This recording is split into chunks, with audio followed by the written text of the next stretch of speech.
Boa noite, irmãos. Bênção estarmos reunidos hoje para meditar na palavra do Senhor, lembrar dos nossos irmãos que sofrem perseguição por causa do Evangelho e aprender com eles a vivermos de uma maneira mais efetiva para a glória de Deus. Não é por acaso, mesmo estudando a Bíblia de modo sequencial na Epístola de Paulo aos Romanos, hoje o texto é exatamente sobre missões.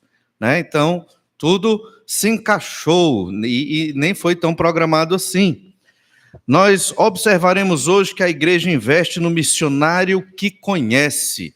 É interessante, hoje ouvimos o desafio de um missionário, tivemos conferência missionária, uma igreja que não pensa como Jesus, ela não é viva, ela não é ativa. O crente ele não vive só para si, ele vive para a glória de Deus e para investir na proclamação do Evangelho. Então, nossa igreja está bem longe de várias outras partes do mundo onde não há o Evangelho.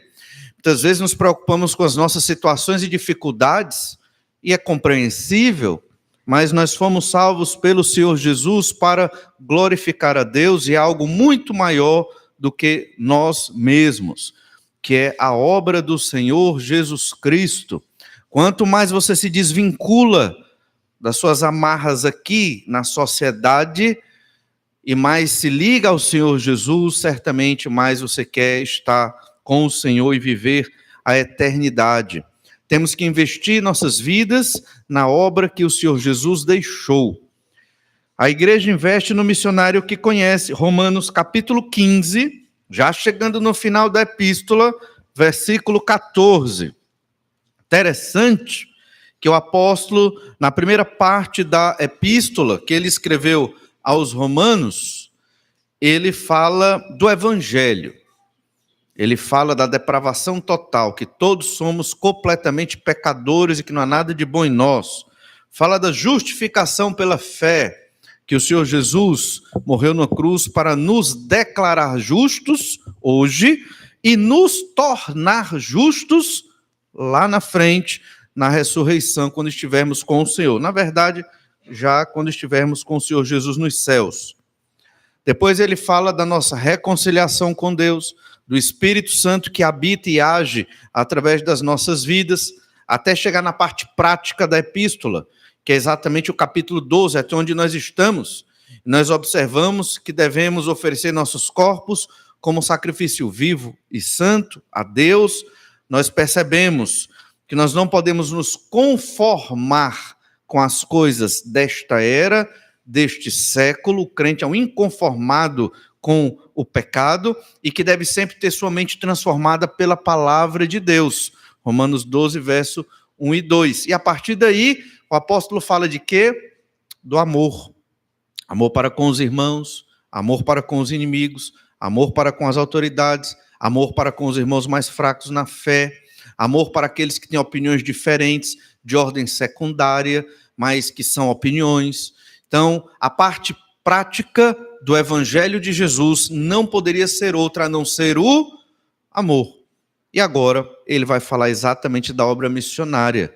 E o apóstolo Paulo, ele quer conquistar a igreja de Roma para fazer missões. Como o missionário hoje veio aqui nos conquistar para realizar a obra missionária. Não, pastor, mas a igreja faz obra missionária, a gente investe em missionários, certo, mas ainda é pouco. Talvez você não ache, mas ainda é muito pouco. Sempre podemos investir mais.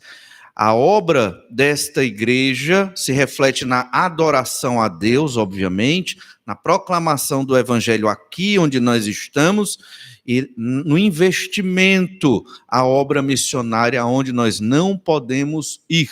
Fazendo isto, irmãos, estamos fazendo a obra do Senhor Jesus Cristo. Não podemos perder o foco. Esta igreja não é humanista, ela não está aqui para resolver os problemas dos homens. Estamos aqui para glorificar o Senhor. É uma igreja para a glória de Deus. E se não pensamos dessa forma, temos que pensar. Por isso o missionário veio hoje nos alertar como outros missionários já vieram também, abrir a nossa mente, abrir a nossa visão, para perceber que há algo maior do que a nossa própria vida, que é exatamente a proclamação do Evangelho aos outros povos.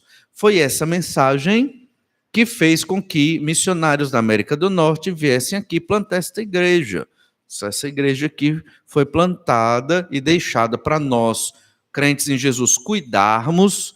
Não só estou falando do prédio, mas de todo o trabalho iniciado neste bairro há décadas atrás por famílias de americanos, crentes em Jesus, que se deslocaram do seu conforto, né, vivendo uma vida tranquila e boa na América do Norte, para vir para Fortaleza lá na década de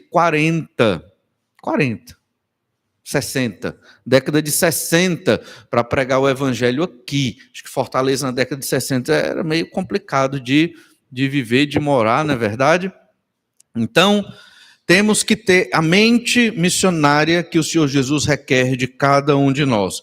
E é o que Paulo, ao longo de toda essa epístola, embora ele trate de assuntos complexos, nós já estudamos os outros capítulos, o objetivo é chegar na parte missionária desta carta, por incrível que pareça, não parece, mas é uma carta para conquistar a igreja para missões. Por isso a ideia é que a igreja, ela investe no missionário que conhece. Paulo escreveu essa epístola para Roma conhecê-lo, para enviá-lo para a Espanha, onde ele queria estar ali. Vamos ler Romanos 15, do 14 ao 22. Romanos 15, verso 14. Certo estou, meus irmãos, sim, eu mesmo, a vosso respeito, de que estáis possuídos de bondade, cheios de todo conhecimento, aptos para vos admoestardes uns aos outros. Entretanto, vos escrevi em parte, mais ousadamente, como para vos trazer isto de novo à memória, por causa da graça que me foi outorgada por Deus, para que eu seja ministro de Cristo Jesus entre os gentios, no sagrado encargo de anunciar o evangelho de Deus, de modo que a oferta dele seja aceitável, uma vez santificada pelo Espírito Santo. Tenho, pois, motivo de gloriar-me em Cristo Jesus, nas coisas concernentes a Deus, porque não ousarei discorrer sobre coisa alguma, senão sobre aquelas que Cristo fez por meu intermédio, para conduzir os gentios à obediência por palavra e por obras, por força de sinais e prodígios, pelo poder do Espírito Santo, de maneira que desde Jerusalém, circunvizinhanças até o Ilírico, tenho divulgado o evangelho de Cristo, esforçando-me deste modo por pregar o evangelho, não onde Cristo já fora anunciado, para não edificar sobre fundamento alheio, antes, como está escrito, hão de vê-lo aqueles que não tiveram notícia dele e compreendê-los que nada tinham ouvido a seu respeito. Essa foi a razão porque também muitas vezes me senti impedido de visitar-vos. Nós observamos o apóstolo, que conhece bem a doutrina, falando à igreja suas mais reais intenções, e ele quer cativar esta igreja para missões. Ele fez isso também em 1 Coríntios, fez isso também lá em Tessalônica. Na verdade, isso é comum do missionário, no caso o apóstolo Paulo, de fazer com que a igreja pense como Jesus quer que a igreja pense, na proclamação do evangelho. Somos crentes incompletos se não proclamarmos o evangelho e investirmos na pregação do evangelho além das nossas fronteiras. E aqui nós queremos observar 3 verdades dentro desse texto, 3 informações sobre o apóstolo missionário que quer conquistar aquela igreja. Primeiro, o missionário conquista a igreja, e isso é muito claro, conquista aquela igreja para fazer missões. Então, por isso temos conferência missionária, por isso os missionários vêm aqui na igreja, por isso é importante você conversar com os missionários.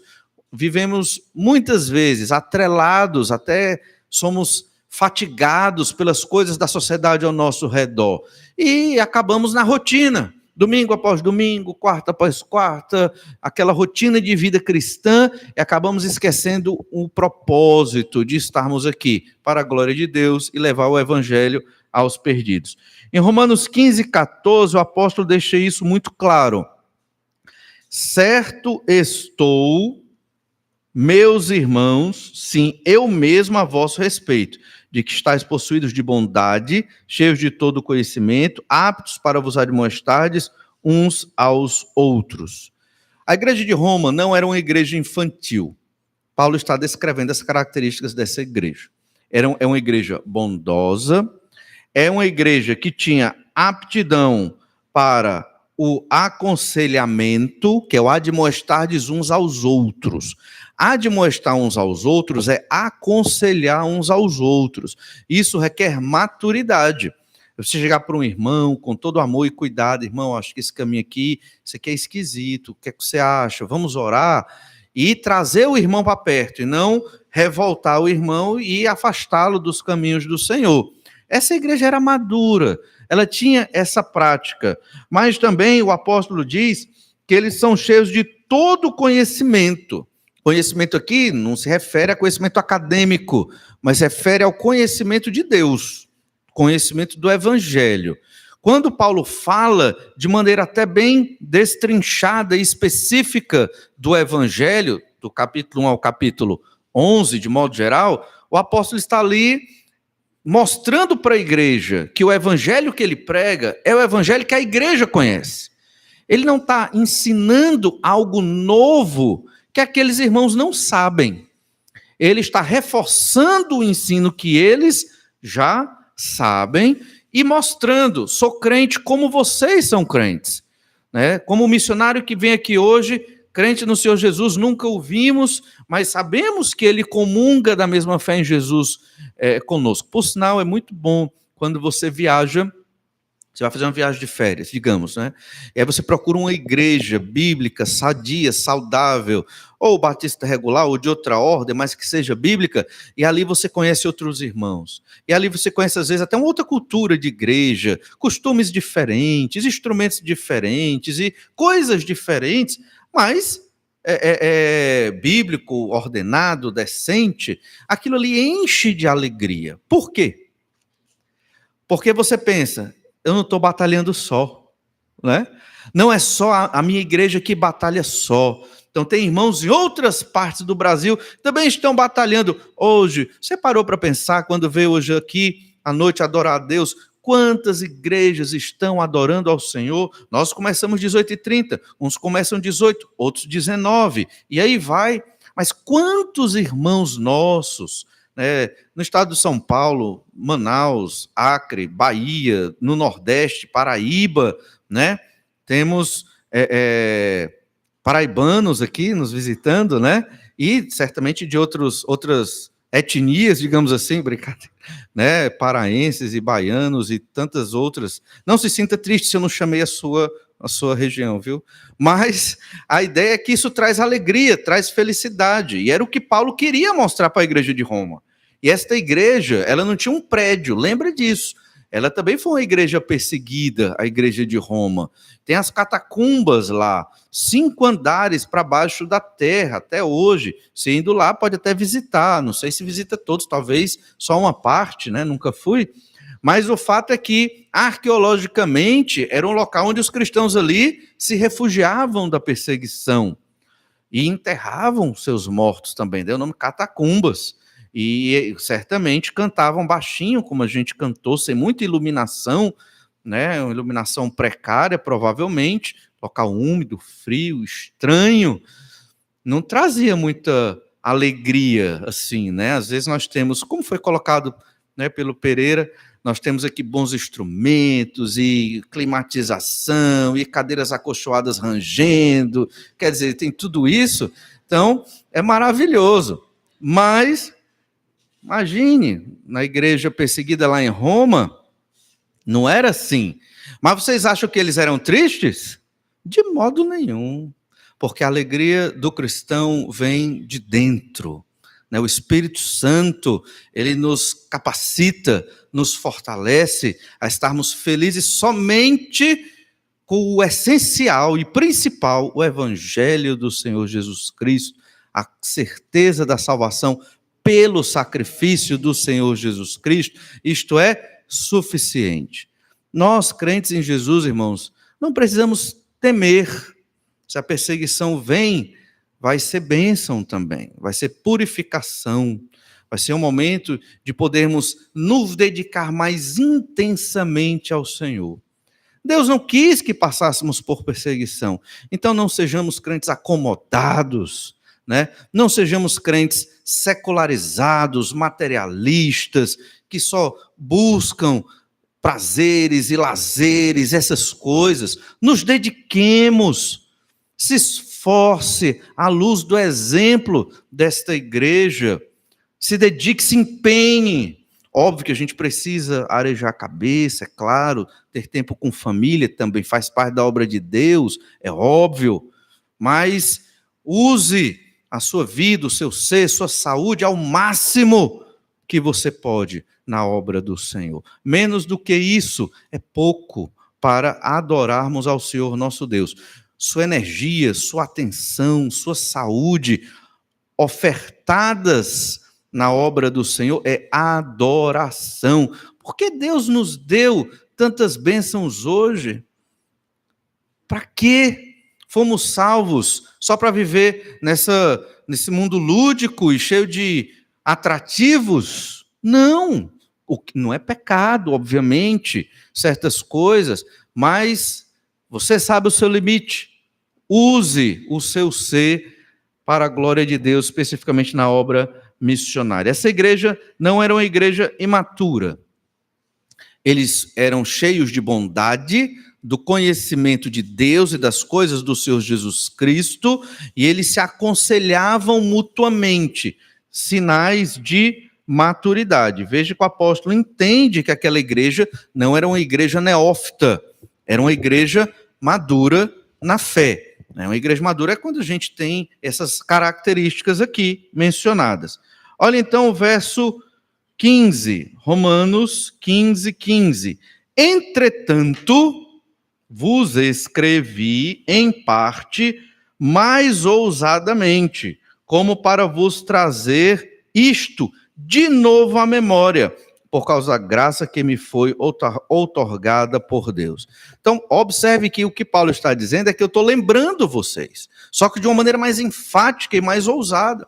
Eu sei que vocês são crentes maduros, sei que são bondosos, cheios do conhecimento de Deus e que conhecem e conseguem se aconselhar e viver nessa unidade. Mas eu venho aqui trazer algo de novo à memória de vocês.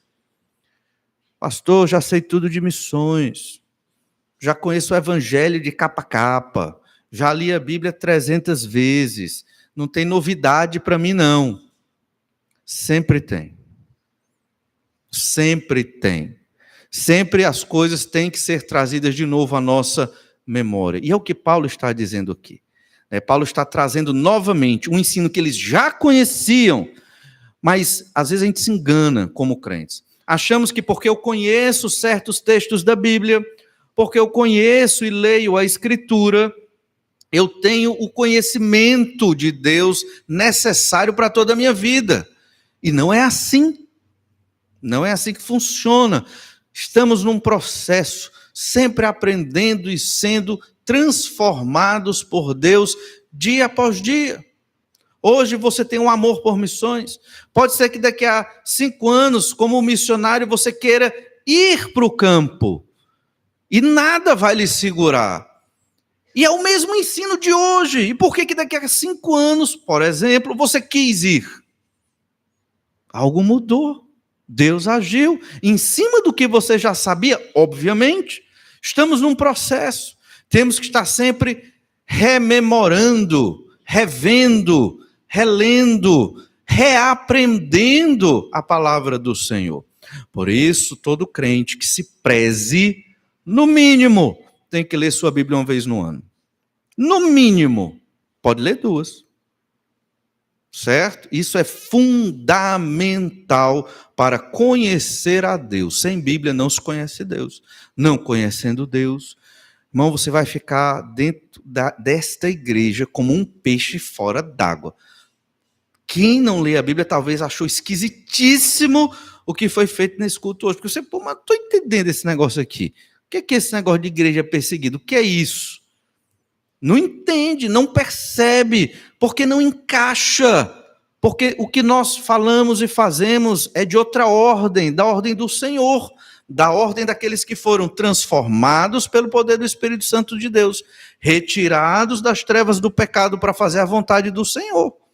É outra ordem, é elevado demais, não porque somos bons, lembra disso, não porque somos educados, não porque somos religiosos, não porque usamos gravata, por nada disso, mas porque a graça do Senhor nos atingiu pela misericórdia dele, e é por isso que nós somos inundados pelo amor do Senhor, para falar do evangelho de Jesus a todos aqueles que estão perdidos nos seus pecados. Porque se não crerem no Senhor Jesus, serão condenados ao inferno de fogo. Certamente, ninguém quer passar a eternidade lá.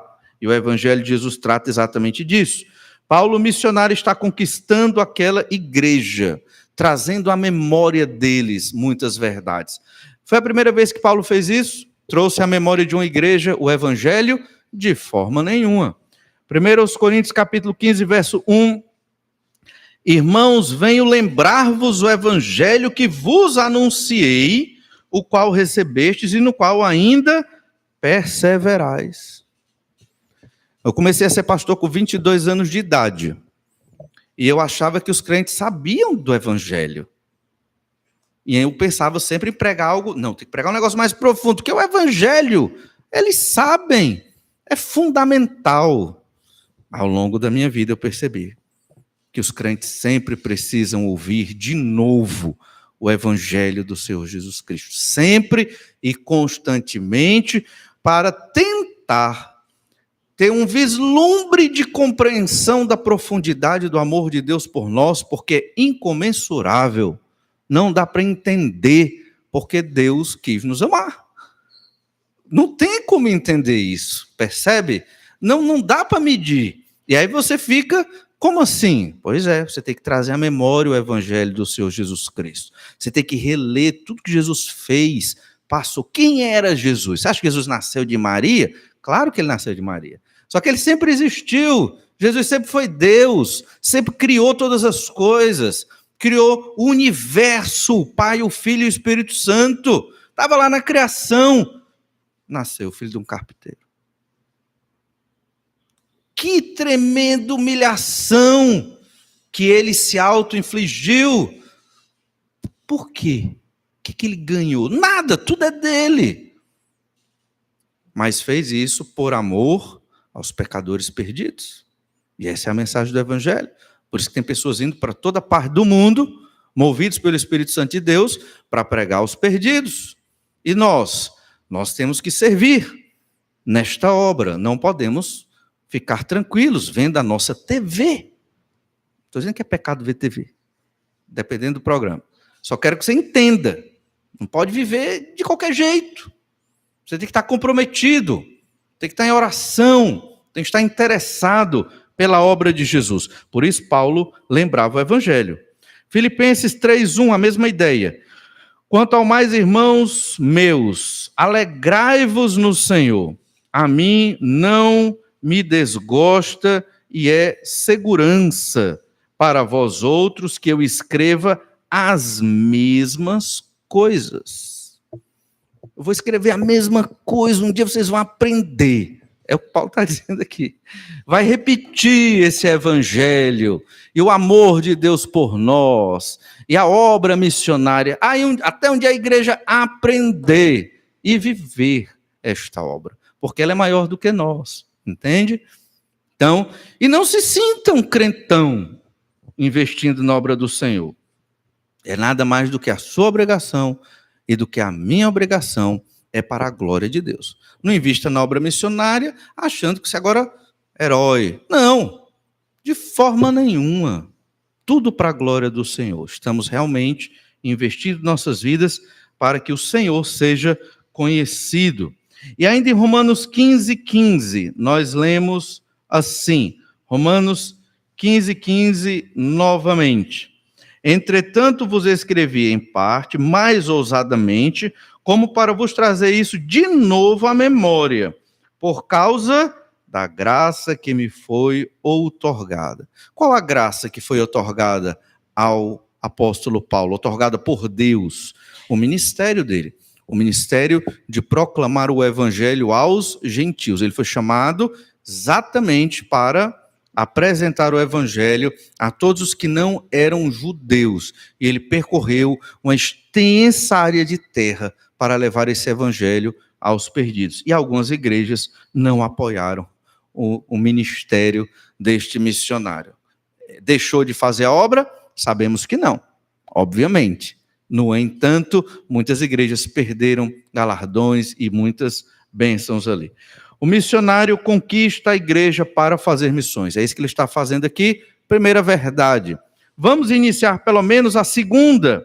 É que o missionário dá glórias a Deus pelo sucesso da obra. Então, quando a obra é bem sucedida, a glória é do Senhor. E o apóstolo quer mostrar isso para a igreja de Roma. Até para deixar claro que quando vierem os convertidos lá da Espanha, a glória é de Deus. Não é Paulo o herói, nada disso. O Senhor agiu e transformou a vida daquelas pessoas. Olha Romanos 15:16. Para que eu seja ministro de Cristo Jesus entre os gentios, no sagrado encargo de anunciar o evangelho de Deus, de modo que a oferta dele seja aceitável, uma vez santificada pelo Espírito Santo. Veja a palavra ministro. Aqui é bonito, né? Ministro e tudo, mas quer dizer servo. Ele era um servo do Senhor Jesus Cristo no meio dos gentios. Os judeus não estavam tão interessados em pregar o evangelho aos gentios, então Paulo se dedicou a esta obra também extremamente difícil. Como mencionamos de manhã, Filipe pregando aos samaritanos é uma obra muito difícil, mas Paulo foi aos gentios e foi a uma vasta área de terra no Mediterrâneo na antiguidade. O livro de Atos dos Apóstolos, eu já mencionei isso, mas é sempre interessante, ele também é chamado de Atos de Pedro e de Paulo. Pedro é muito enfatizado do capítulo 1 ao capítulo 10. Embora Paulo se converta no capítulo 9, do capítulo 11 em diante, Paulo se torna protagonista até o final do livro de Atos. Então, dois grandes homens, um pregando aos judeus, outro pregando aos gentios, lançando as bases da igreja ali, naquele momento. Perceba que foi outorgado esse serviço. É uma graça, é uma bênção, servir ao Senhor na pregação do Evangelho de Jesus. Você que é crente no Senhor Jesus, você pode fazer a mesma coisa que o apóstolo Paulo. Aqui, o encargo de Paulo, certamente muito pesado, muito difícil, mas ele era um apóstolo, então ele tinha uma outra, era de outra ordem ali, a sua função. Mas nós cumprimos este mesmo encargo em que sentido? Pregue o evangelho, discipule aquele que acabou de se converter, vamos estudar a Bíblia juntos, tire um dia na semana, sei que é difícil, mas para você estudar a Bíblia com alguém, que você possa ir lá, e o difícil, eu sei que é difícil, é bater os horários, é marcar, é estar junto, é ir atrás daquela pessoa e falar do Evangelho, relembrá-lo do Evangelho do Senhor Jesus, que nos dá vida. Mas isso é muito importante. O pastor não tem condição de estar na casa de todo mundo ao mesmo tempo, toda hora, todo instante, é impossível. E olha que nossa igreja é pequena. Mas cada um estudando a Escritura, um com o outro, isso é possível. Isso é viável, orando juntos durante a semana, isso é uma bênção. E veja que esse encargo de anunciar o Evangelho de Deus que Paulo recebeu, ele tinha como oferta deles que seria aceitável. Aqui Paulo começa a falar sobre, numa linguagem sacerdotal, como se o ministério missionário fosse um sacerdócio, e não deixa de ser, obviamente, daí glorificar a Deus pelo sucesso da obra, porque esta obra é como se fosse a obra sacerdotal lá no Antigo Testamento. E aquela igreja e a obra que a igreja de Roma viria a fazer, ou já estava fazendo, era esta oferta deles aceitável a Deus, santificada pelo Espírito Santo. Isso poderia ser a pregação do Evangelho, isso poderia ser a oferta, o sustento para o missionário chegar na Espanha, que era o propósito dele. Então, por isso que é bom você ler o Antigo Testamento. Tem aqueles sacrifícios, holocaustos, sacrifício contra o pecado, ofertas pacíficas, ofertas de manjares, tudo tinha um sentido ali. Na Nova Aliança não precisa realizar esses sacrifícios. Os sacrifícios são outros. É uma vida dedicada ao Senhor. Essa é a adoração a Deus. O sacrifício é exatamente você investir nesta obra que é de Jesus. Lembre-se, a igreja é o corpo de Cristo, é a extensão de Jesus, que é o cabeça. O Senhor Jesus, se ele quisesse, porque ele tem todo o poder, ele poderia, depois da ressurreição, ter ficado aqui na terra, ad infinitum, pregando o evangelho. Ele poderia, não poderia? Ele tem todo o poder, todo o entendimento. Mas ele não quis.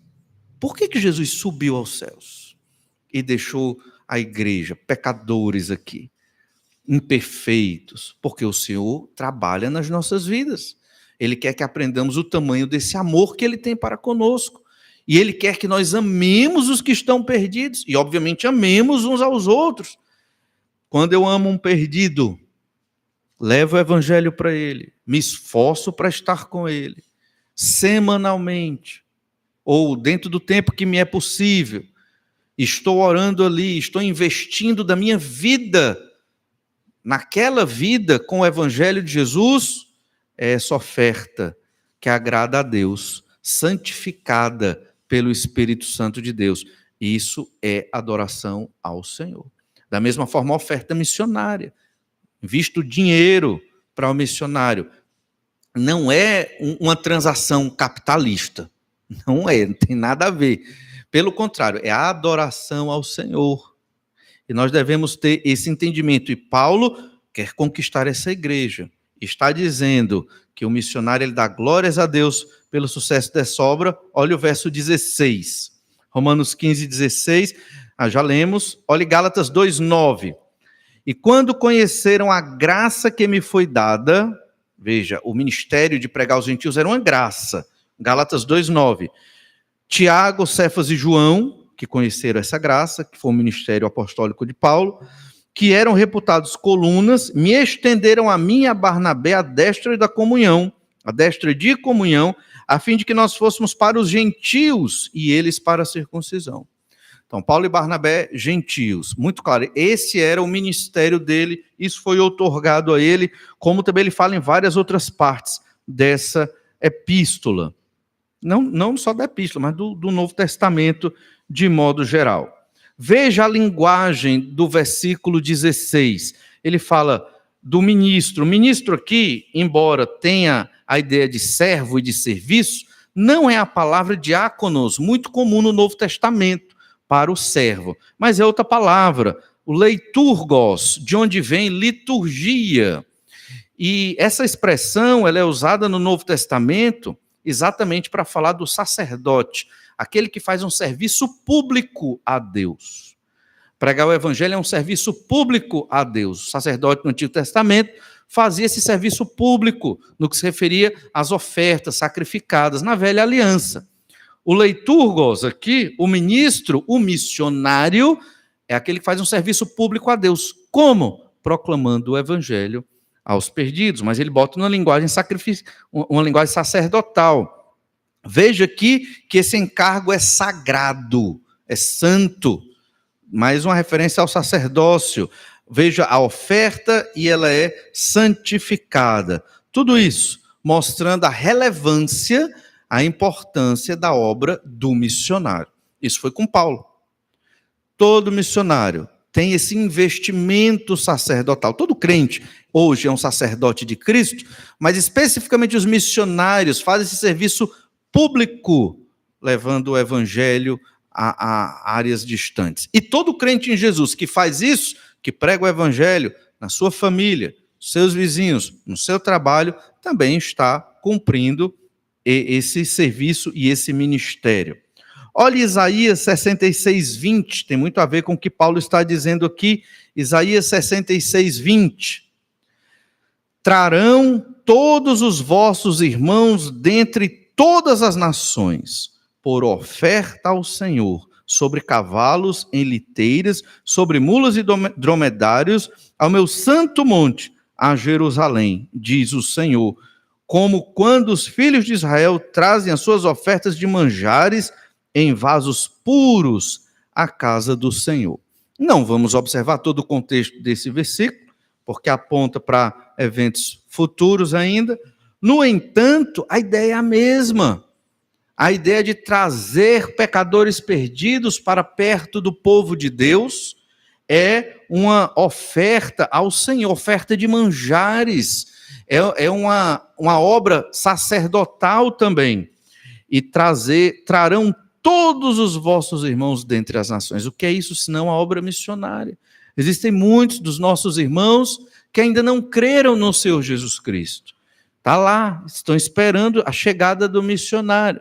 Estão esperando o evangelho ser anunciado ali para que eles venham a crer no Senhor Jesus Cristo. Quando o missionário faz isso, o que é que ele está fazendo, propriamente dito? Está fazendo a pescaria ou a colheita daqueles que Deus preparou para crer naquele momento. Olha então Romanos 15, 17. Tenho por motivo de gloriar-me em Cristo Jesus, nas coisas concernentes a Deus. E então ele começa a falar que a glória que ele está apresentando ali, toda aquela bênção, a ideia de proclamar o evangelho, toda esta obra é uma grande glória, mas ele vai explicar, não dele, mas uma glória em Cristo Jesus, o que nós observaremos mais detidamente, né, noutra semana. No entanto, é importante lembrarmos, o missionário está conquistando a igreja para fazer missões. Era uma igreja madura, não é que ela não fizesse, mas talvez ela não estivesse tão habilitada ou preparada para isso. Cada missionário que vem aqui não é para preencher uma lacuna no nosso culto, mas é para conquistar a igreja, para realizar esta obra missionária. Se você ainda não se convenceu disso, arrependa-se e seja um daqueles que vai participar, contribuir com a proclamação do evangelho aos perdidos. Vamos orar, pedir que o Senhor nos abençoe.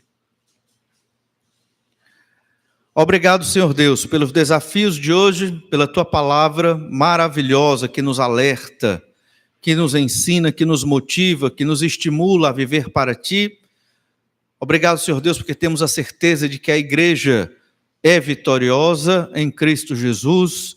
Apesar das nossas falhas e pecados, a Tua obra prosperará porque é Tua. E eu te peço, ó Deus, que o Senhor transforme os nossos corações para sermos abençoados por participar do investimento na proclamação do Teu Evangelho, para que sejamos proclamadores do Teu Evangelho. E assim, Senhor, pela Tua graça, ganhemos almas para o Senhor Jesus Cristo. Nos abençoa, é o que nós te pedimos, em nome de Jesus. Amém. Deus lhe abençoe, lhe dê uma boa semana. Temos um momento de oração silenciosa agora. Converse com o Senhor e até mais.